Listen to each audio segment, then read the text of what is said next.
it's time for another edition of Bacon in Your Jammies. Today we're going to make julekake. Julekake is our Norwegian Christmas bread.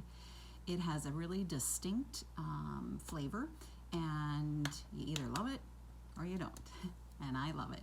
I love it because it invokes really strong memories of my childhood. My aunties used to make this. The recipe that I'm using today actually comes from my Auntie Lee, which is my mom's oldest sister from Ada. And I have made this with my cousins Beth and Mary over the years, and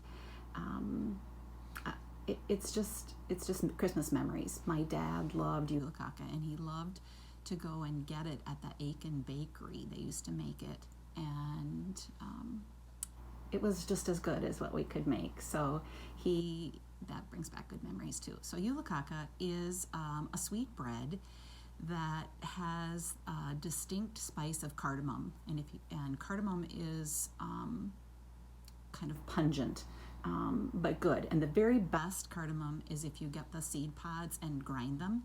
I don't have that today.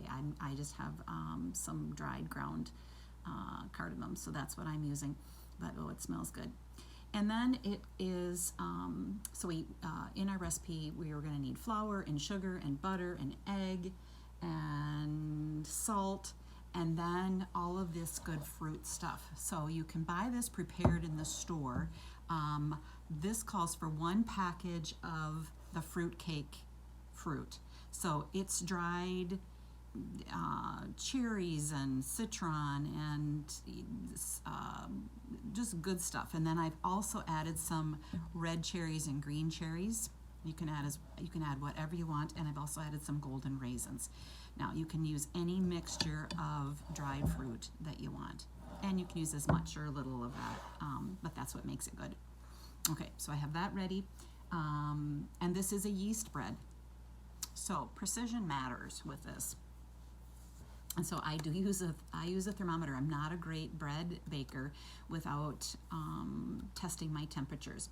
So this calls for 2 packages of yeast dissolved in warm water, and we're going to do that in just a minute, and that temperature should be 105 to 115 degrees. So we're going to start with that.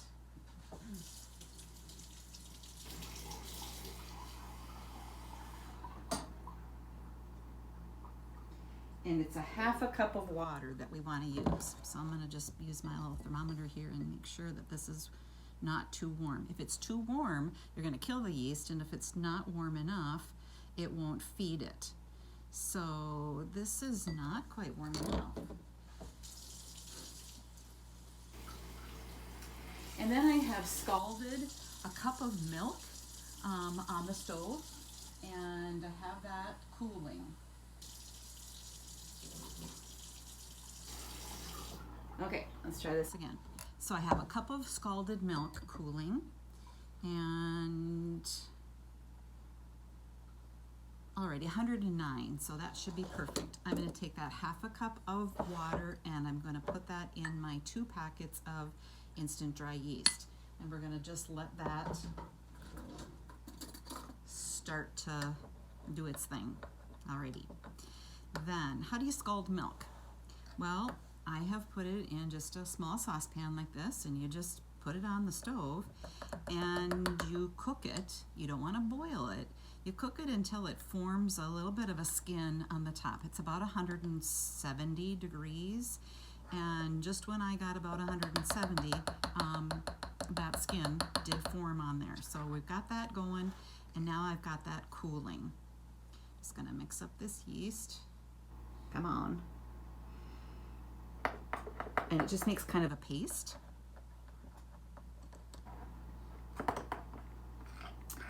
Alright, so the yeast is doing its thing here.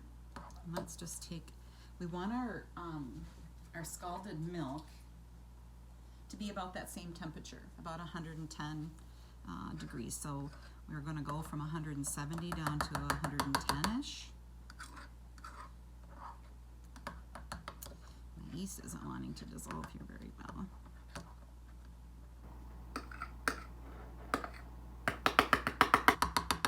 And then to that scalded milk, that cup of scalded milk, we're gonna add in a half a cup of butter and 1 egg. And you wanna beat that egg first, and then we're gonna beat that into that milk when it cools off a little bit because we don't wanna make scrambled eggs.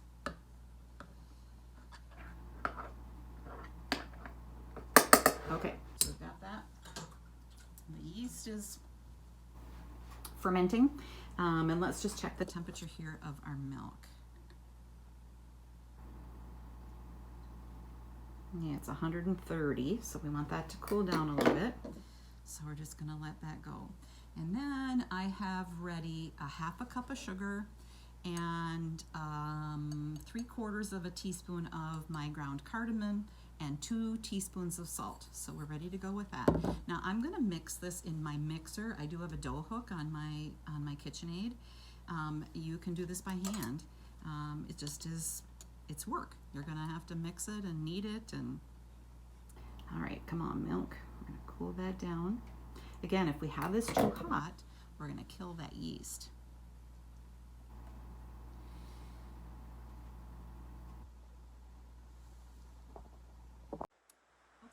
Our milk has now cooled down to about 110 degrees, and to that I'm going to add in our 1/4 stick of butter that I have melted and 1 egg that has been beaten.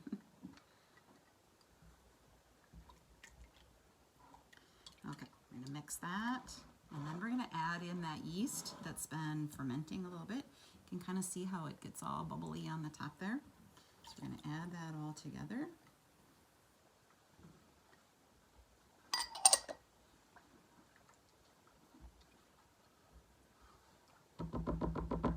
Now we're going to put this in the mixer.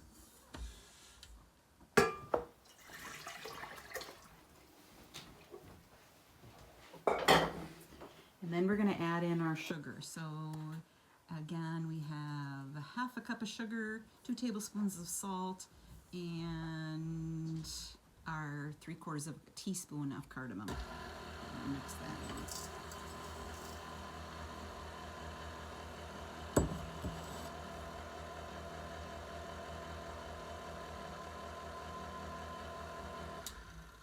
A whole bunch of that got on the top of my dough hook there. Okay. Next, we're going to add in all this beautiful fruit. Smells so good. Okay.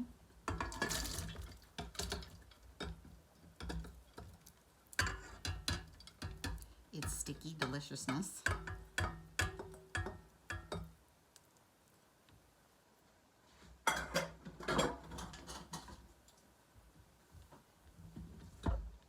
Okay, we're going to just mix that in.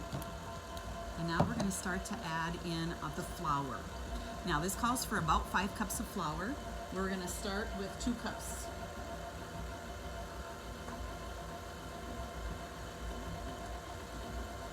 And I just use regular all-purpose flour.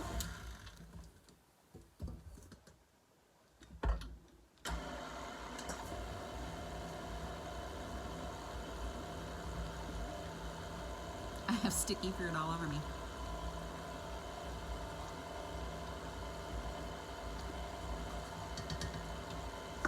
Okay, so we have 2 cups in here of flour, and we're getting that all mixed together.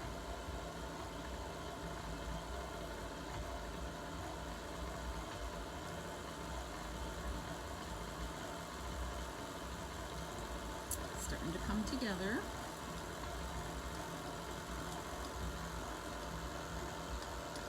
Alrighty, I'm going to add in another cup.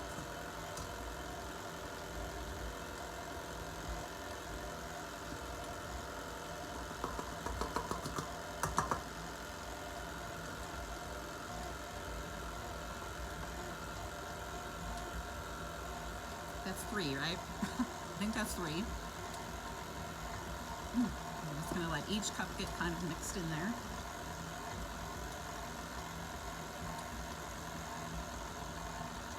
And I start to add the flour as it starts to kind of pull away from the sides once it's mixed really well together in there.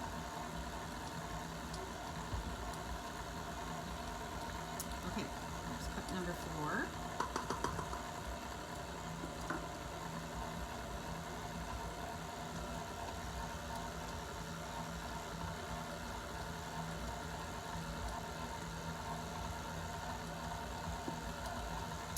and we're ready with cup 5 in just a little bit. Now if you're doing this by hand, I would add about 4.5 cups and then be kneading it and using more and more flour as I'm kneading it and kneading it on a floured surface.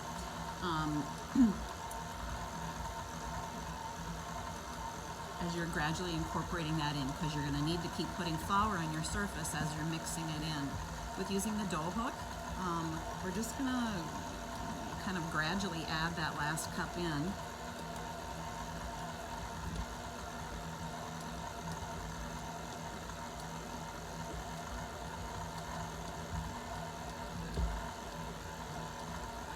And you'll see that the mixer will start to kind of work harder as it's pulling it all together.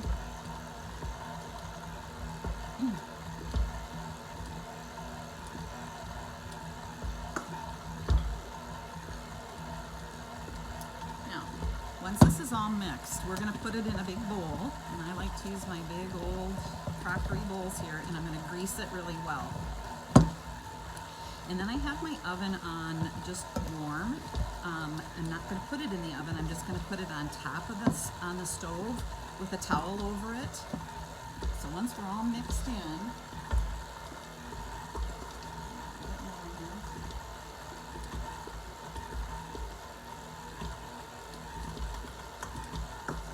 then I'm going to put it in this bowl. And then we're going to cover it and we're going to just let it rise until it's doubled in size.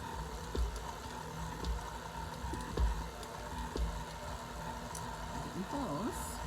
I want to just let this do its thing.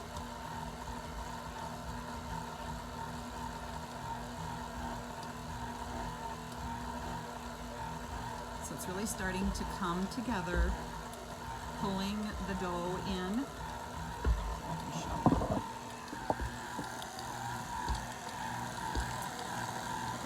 Hard to get in there, but it's pulling it together, pulling it all in, making a good, nice consistency for our dough. Let me just check it here. Yeah, I think it's just about perfect.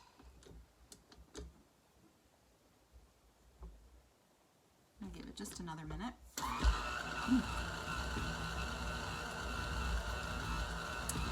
I think we have enough flour in there.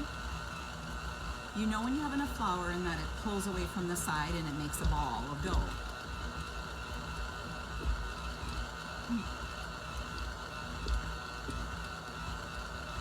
It's so pretty with all of that beautiful dried fruit in there. And you can use any combination of dried fruits that you want. I do like the fruit cake mixture that's all chopped up and ready to go for you.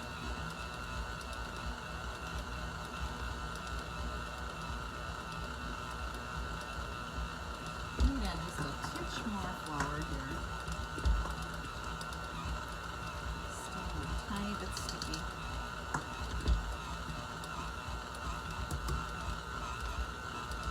Okay, so when this is ready, I'm going to put it in my bowl. I'm going to put it on my stove that's warm. You can just crack your oven door open with the temperature just on low, and then just put a tea towel over your bowl and just watch it until it has doubled in size. Once it's doubled in size, you're going to punch it down.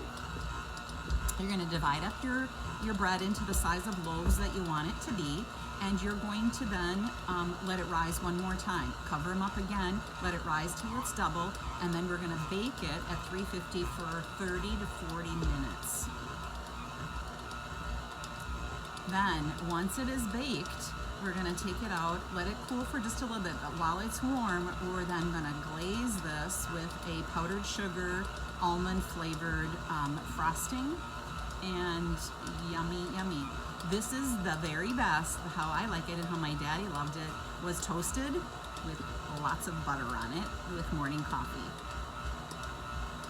So there you have it. That's Julekake.